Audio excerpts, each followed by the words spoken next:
Alasan masalah itu karena ini adalah perancangan atau membuat langsung ke objeknya, objek dari mesin tersebut. Misalkan mesin ini dibuat menggunakan material stainless, jadi nanti disebutkan atau mesin ini dibuat dari material besi. Nah, nanti itu yang langsung dituliskan disebut di situ. Terus masalahnya, lalu kalau misalnya bentuk mata pahatnya berbentuk segitiga atau bentuk eh, apa mata mata pisau ya, bukan mata pahat, mata pisaunya itu berbentuk segi empat. Nah, itu yang dituliskan di situ di di batasan masalah. Kalau misalnya eh, kalimat atau narat ya, yang poin nomor 1, hasil produksi dari perancangan mesin pengiris pisang. Ini belum menjelaskan dari batasan masalahnya karena hanya dituliskan hasil produksi dari perancangan mesin pengiris pisang. Jadi belum membatasi masalahnya. Masalahnya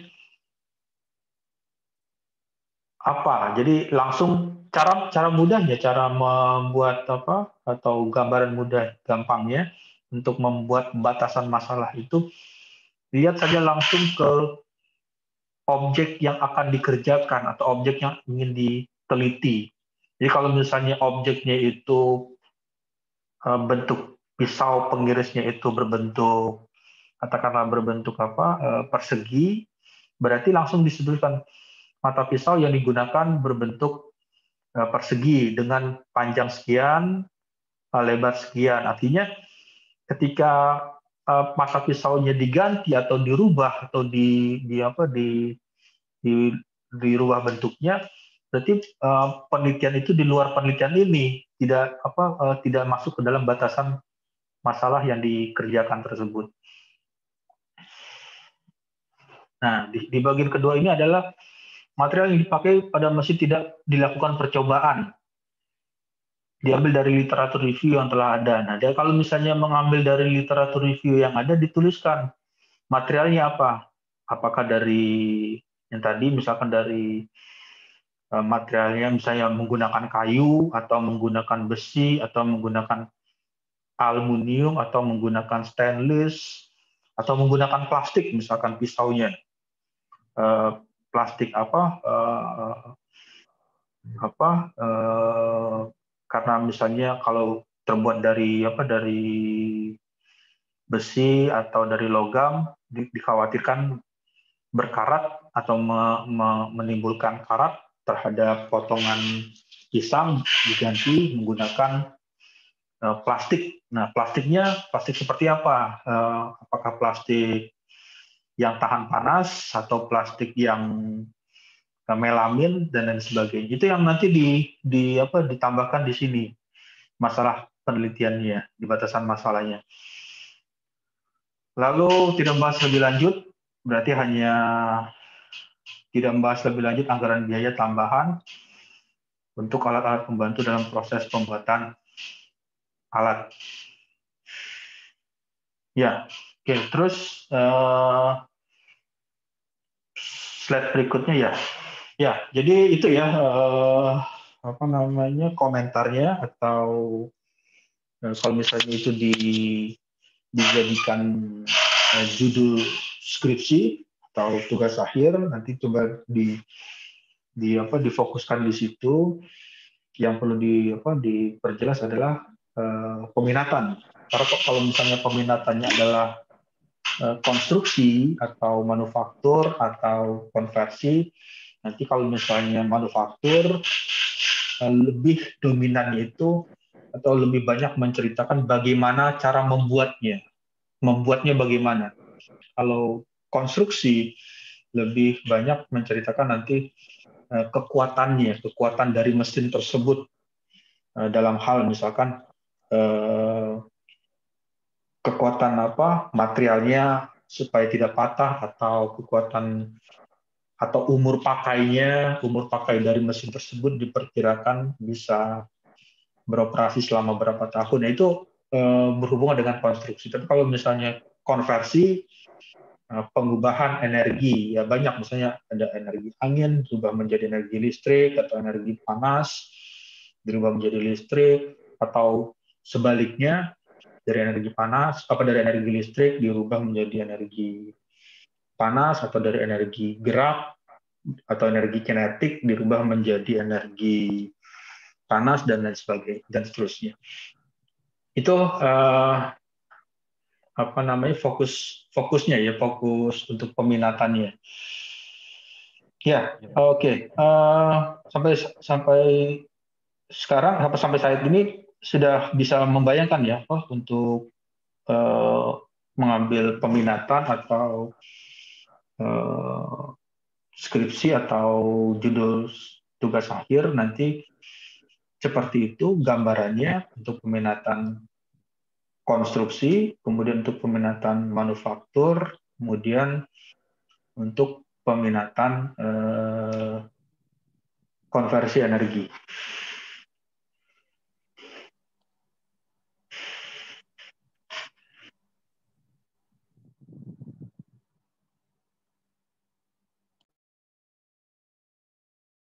Ya, oke, baik.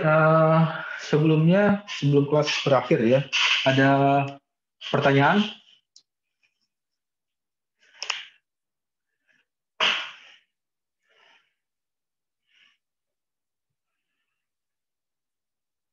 Ya, oke. Kalau tidak ada pertanyaan, nggak ada ya, nggak ada pertanyaan. Ya, kalau tidak ada pertanyaan, mungkin untuk pertemuan terakhir ya, kita pertemuan kali ini pertemuan terakhir untuk mata kuliah metode penelitian. Di mata kuliah ini intinya adalah membahas mengenai fokus kepenelitian tersebut. Kalau misalnya peminatannya adalah manufaktur, dia akan membahas tentang berhubungan dengan proses pembuatan, kemudian konstruksi berhubungan dengan kekuatan dari mesin tersebut atau konstruksi dari mesin tersebut, konversi energi berarti berhubungan dengan pengubahan energi. Lalu bagaimana melakukan penulisan karya ilmiah atau menulis karya ilmiah. Jadi dalam melakukan penelitian itu bisa menuliskan karya ilmiah yang dipublikasikan.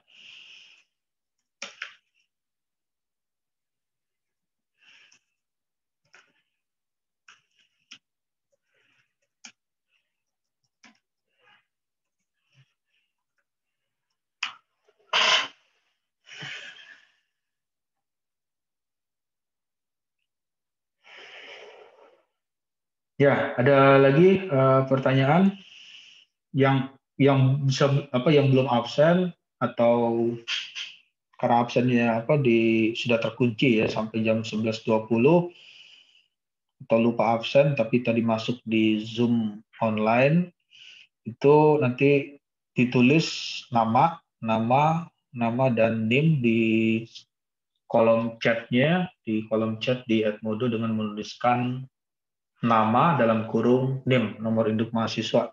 Terus kelasnya, kelas absennya di kelas A atau di kelas B. Jadi absen sesuai dengan kelasnya masing-masing. Jadi kalau misalnya namanya tertulis di kelas B, berarti masuk di kelas B.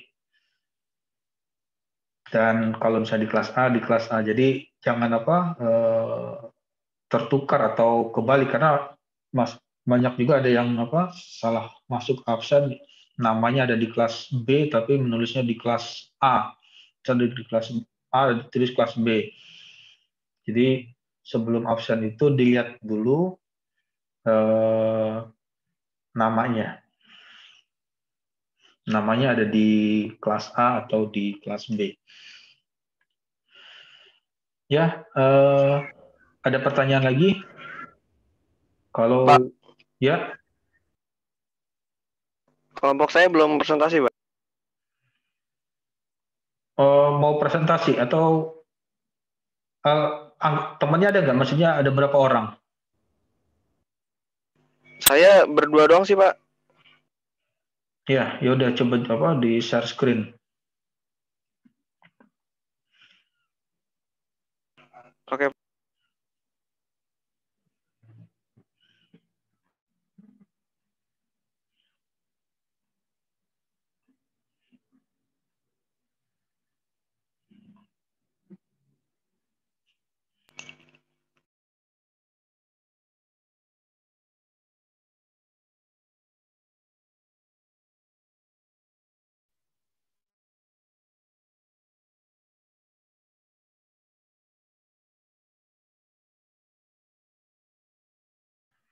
Ya, dimulai ya untuk presentasinya.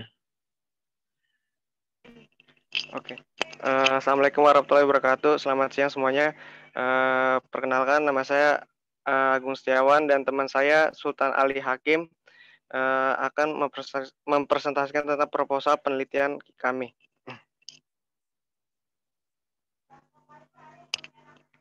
Judul judul penelitian kami adalah proses manufaktur mesin 3D printing dengan dua extruder filamen warna.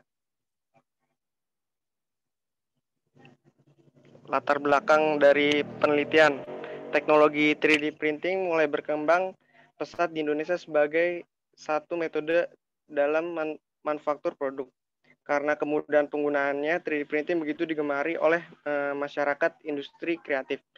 Mesin ini membuat objek dengan cara mencetak lapisan demi lapisan sehingga menjadi suatu objek 3 dimensi. 3D printing memiliki keunggulan dapat membuat objek dengan kompleksitas yang tinggi, tapi mudah dalam penggunaannya. Namun saat ini mesin 3D printing yang ramai digunakan adalah yang menggunakan teknik ekstrusi material dengan bahan termoplastik. Zaman kita dituntut membuat produk atau objek yang menarik, namun mesin 3D printing pada umumnya hanya mampu mencetak objek dengan satu warna. Oleh karena itu, penelitian ini mengembangkan mesin 3D printing dapat menghasilkan cetakan dengan dua warna. Nah, rumusan masalahnya berdasarkan latar belakang sebelumnya, bagaimana proses pembuatan mesin 3D printing dengan harga rendah. Kemudian, bagaimana cara kerja dan pengoperasian mesin 3D printing. Yang ketiga, bagaimana cara menguji mesin 3D printing untuk kualitas hasil cetak. Yang keempat, bagaimana cara mendapatkan kualitas mesin 3D printing yang baik. Yang kelima, berapa lama pengerjaan alat mesin 3D printing. Selanjutnya dilanjutkan oleh teman saya. Tujuan penelitian, memproduksi mesin 3D printing dengan dua warna. Hasil cetak 3D printing yang dibuat memiliki hasil yang akurat dan presisi. Memproduksi mesin 3D printing dengan optimal. Batasan masalah. Agar pembahasan pada penelitian ini lebih terarah, maka ruang lingkup penelitian ini diberi batasan-batasan sebagai berikut. Penelitian ini hanya menggunakan satu desain referensi. Penelitian hanya mengoptimalisasi harga dan waktu dengan proses manufaktur. Model rancangan dibuat menggunakan bantuan software computer-aided design. Satuan yang digunakan selama proses pengukuran adalah milimeter. Ukuran batas cetak mesin 200 mm kubik. Material yang digunakan untuk rangka adalah PLA dan aluminium. Menggunakan microcontroller Arduino dan RAMS 1,4. Terima kasih.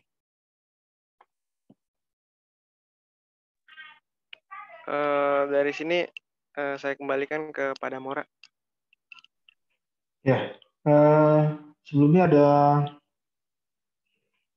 komentar atau ada pertanyaan yang dari yang presentasi yang tadi?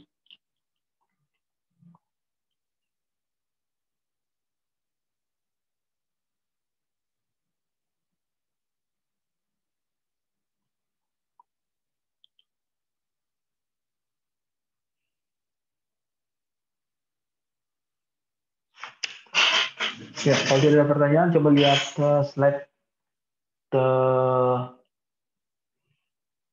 slide awalnya ya.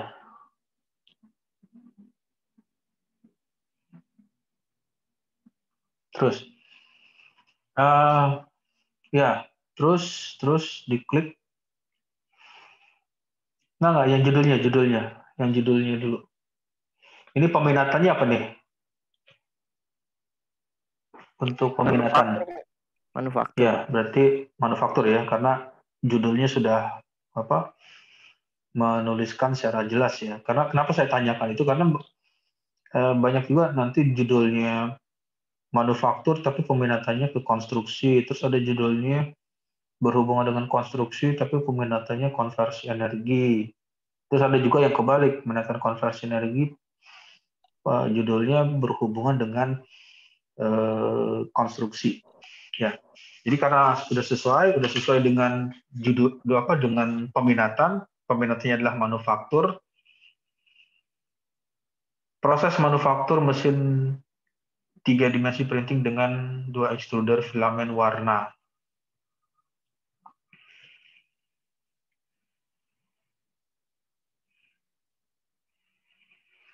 Ini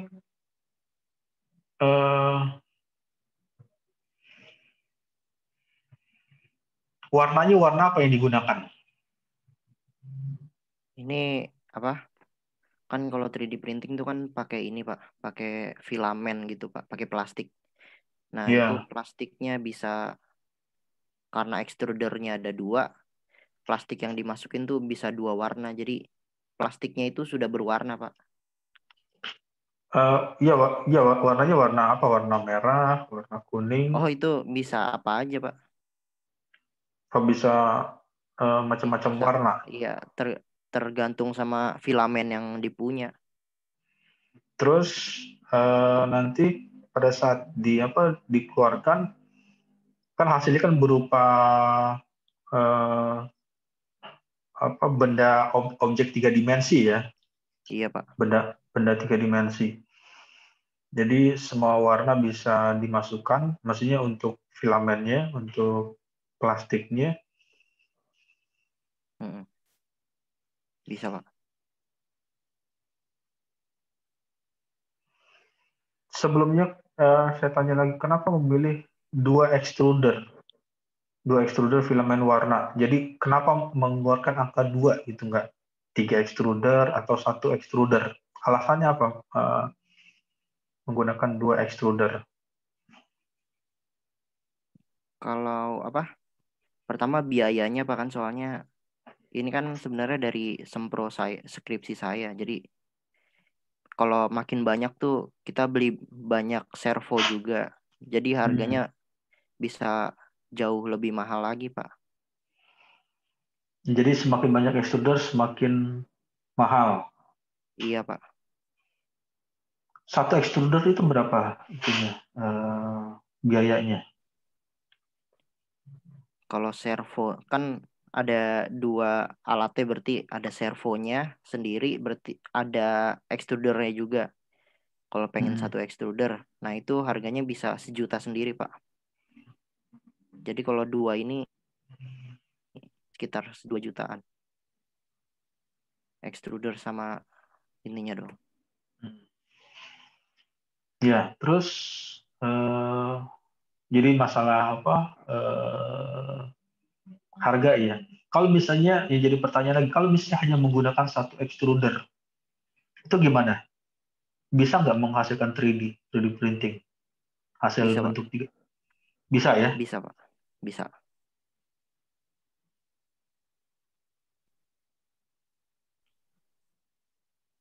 Jadi antara 1 dengan 2 itu sama-sama bisa ya. Bisa, Pak. Kalau dari segi kekuatan sama juga 2 dengan 1. Iya, Pak, sama, Pak.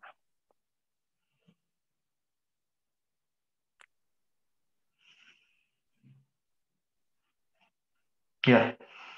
Jadi oke, karena sama-sama ya sebetulnya kalau misalnya sama-sama ya 1 extruder juga bisa artinya ya. Iya, Pak. Ya. Terus slide berikutnya.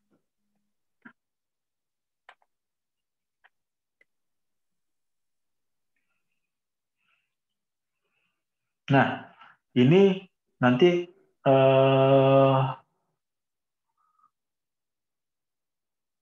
sudah ini seminar proposal ya. Sudah, Kemarin sudah diseminarkan ya. Sudah, Pak. Ya, saya komentarin untuk latar belakangnya karena di bagian ini latar belakang itu ini kan banyak kalimat ya atau ini kan kalau bisa dihitung nih 1 kalimat, kemudian 2 kalimat, 3 kalimat, 4 kalimat, 4, 6 kalimat, kemudian 7 kalimat, 8 ya. Jadi ada 8 kalimat. Jadi ada 2 paragraf. Nah, latar belakangnya itu coba nanti kalau misalnya nanti diseminarkan di uji skripsi, kalimat ini diganti menjadi gambar. Kenapa saya mengarahkan ke gambar? Karena ini ditampilkan dalam tampilan PowerPoint. Jadi PowerPoint itu poin-poin utamanya atau poin pentingnya. Jadi lebih dikurangi atau direduksi kalimat yang panjang. Jadi kalau misalnya teknologi 3D printing, jadi coba nanti cari gambar 3D printing, kemudian objeknya seperti apa dari hasilnya. Nah, narasinya itu atau narasi atau penjelasan dari gambar tersebut ini adalah narasinya. Narasi dari gambar tersebut, kalimat-kalimat ini atau paragraf-paragraf ini. Jadi gambaran atau gambaran sederhananya ketika membuat PPT atau PowerPoint, lihat aja berita Metro TV atau TV One atau pembawa berita atau pembaca berita, wartawan, misalnya dia membawakan berita tentang banjir Jakarta di kebanjiran, berarti Monas banjir. Ya nanti keluar gambar foto misalkan ketinggian air banjir itu sudah tingginya 1 lutut atau 50 cm. Jadi ada fotonya. Nah, foto-foto itu nanti keluarlah narasi atau suara dari yang menjelaskan gambar tersebut. Jadi nanti coba ditransformasikan ke dalam bentuk gambar, dan gambarnya itu narasinya ya ini kalimat panjang ini atau paragraf 2 paragraf ini. Ya, terus slide berikutnya. Bagaimana proses pembuatan mesin 3D printing dengan harga rendah, bagaimana cara kerja pengoperasian mesin 3D printing, menguji mesin 3D printing untuk kualitas hasil cetak, bagaimana cara mendapatkan kualitas mesin 3D printing yang baik.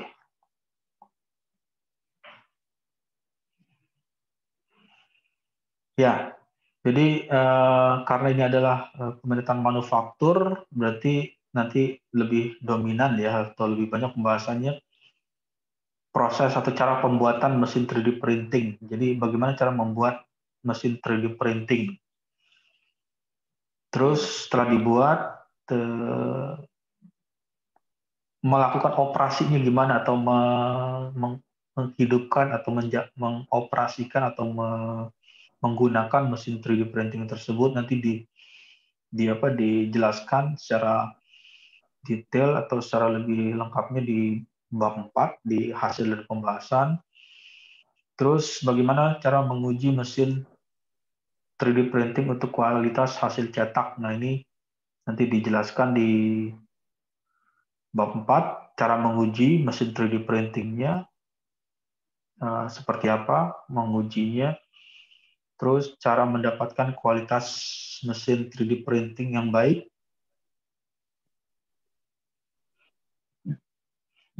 Nah, ini poin 1, 2, 3, 4. 3, 4 ini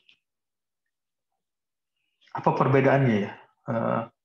Yang pertama poin 3, bagaimana cara menguji mesin 3D printing untuk kualitas hasil cetak baik. Bagaimana cara mendapatkan kualitas mesin 3D printing yang baik. Nah, ini kalau membaca kalimat ini nih hampir-hampir sama. Karena ada kata ya, ada keyword yang sama. Seperti di poin nomor 3 ada kata kualitas. Di bagian bawah di poin nomor 4 juga ada kata kualitas. Kalau yang paling nomor 3 kan bagaimana cara menguji mesin 3D printing untuk kualitas hasil cetak. Bagaimana cara mendapatkan kualitas mesin 3D printing yang baik? Ya sebetulnya kalau membaca ini ya mirip-mirip ya. Iya, Pak. Ya, jadi nanti dipergunakan mau yang poin nomor 3 Atau atau nomor 4. 4 yang mau Iya, Pak. dituliskan. Iya. Terus yang kelima ini berapa lama pengerjaan alat mesin 3D printing?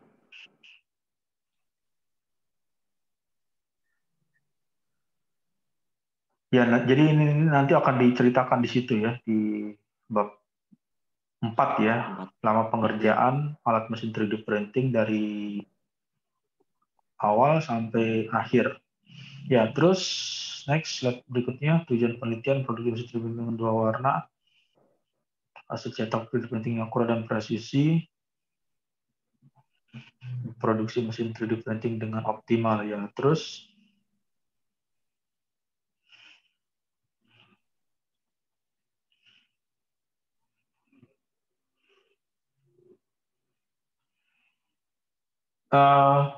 penelitian ini hanya menggunakan satu desain referensi. Satu desain referensi itu gimana itu? Kan desain 3D printing ada banyak tuh, Pak. Jadi kita udah ada desainnya gitu. Di sini cuma bahas bikin cara buatnya, Pak. Kan desainnya banyak banget.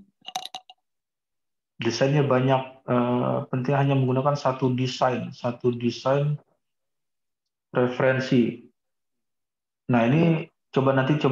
ini coba diperjelas lagi kalimatnya. Maksudnya referensinya referensi dari buku, dari jurnal atau referensi yang gimana? Kalau membaca ini kan penelitian ini hanya menggunakan satu desain referensi. Ya referensi itu referensi dari seperti apa? Apakah referensi dari jurnal atau dari buku atau dari produk yang ada di pasaran. Nah, kalau misalnya ada produk yang dari pasaran, nanti coba disebutkan, misalkan referensi untuk katakanlah produk dari buatan made in China dengan dengan tipenya seperti ini sekian. Nah itu nanti dituliskan di situ. Penelitian hanya mengoptimalkan harga dan waktu dengan proses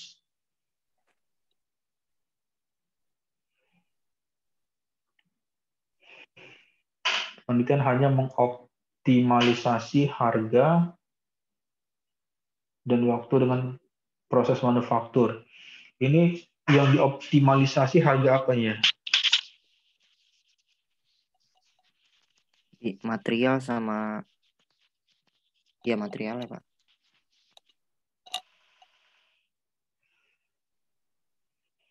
Ya, material apa? Material extruder atau material Material dari keseluruhan alatnya, Pak. dari seluruh alat 3D printing? Iya, Pak.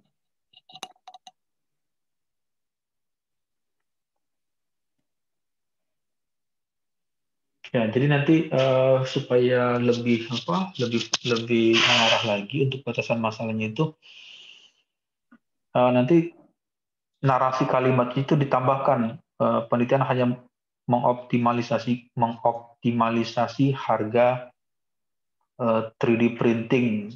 Jadi ada penjelasannya. Kalau misalnya penelitian hanya mengoptimalisasi harga, nah harga ini bisa harga eh, apa? eh, harga harga apa namanya yang tinta kabelnya itu yang warna-warni atau keseluruhan. Jadi nanti dibuat lebih detailnya. Model rancangan dibuat menggunakan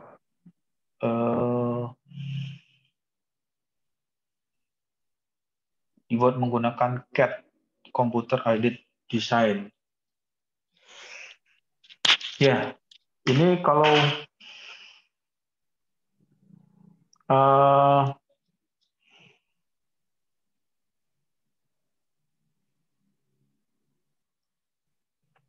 belum begitu masuk ke batasan masalah ya, maksudnya belum kena kalau model rancangan dibuat menggunakan CAD. Nah, yang lebih spesifik mendekati itu adalah poin A, ukuran batas cetak mesin. Nah, ini masalahnya di sini nih, paling fokusnya di sini. Jadi permasalahan itu dibatasi di ukuran batas cetak mesin 200 mm untuk sumbu X, 200 mm sumbu Y, dan 200 mm sumbu Z. Jadi jadi batasan masalahnya itu, kalau misalnya batasan masalah yang paling membatasi adalah yang E ini. A, B, C, D, E. Kalau misalnya yang C ini model rancangan dibuat menggunakan bantuan software CAD. Software CAD itu banyak ya. Seperti bisa ada AutoCAD, bisa SolidWorks, bisa CATIA, bisa Inventor, dan lain sebagainya. Material yang digunakan untuk kerangka adalah, nah ini batasan masalah juga, karena sudah menyebutkan nama materialnya. Jadi material yang digunakan adalah menggunakan PLA, polylactic acid. Jadi kalau menggunakan material yang lain, berarti di luar masalah yang dikerjakan atau di luar masalah yang diteliti.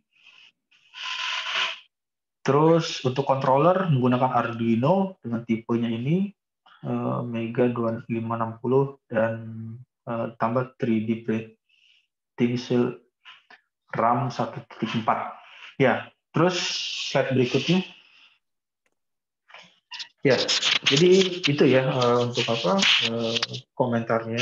Kalau misalnya nanti sudah diseminarkan, nanti di seminar skripsi nanti yang kalimat-kalimat panjang atau paragraf-paragraf tadi dirubah atau disingkat menjadi poin-poin penting atau dirubah menjadi gambar tampilan. Kemudian gambar atau tampilan tersebut narasinya adalah yang paragraf tersebut atau kalimat yang tadi.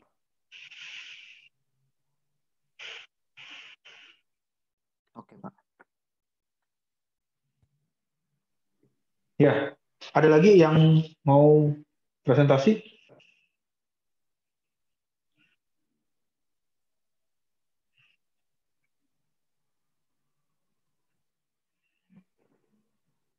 Sudah nggak ada ya? Oke, kalau tidak ada, mungkin untuk pertemuan mata kuliah ini sampai di sini untuk mata kuliah metode penelitian. Kita ketemu lagi di UAS, ujian akhir semester. Oke, dengan berakhirnya waktu, jadi berakhir juga pertemuan untuk mata kuliah metode penelitian. Saya ucapkan selamat siang. Assalamualaikum warahmatullahi wabarakatuh.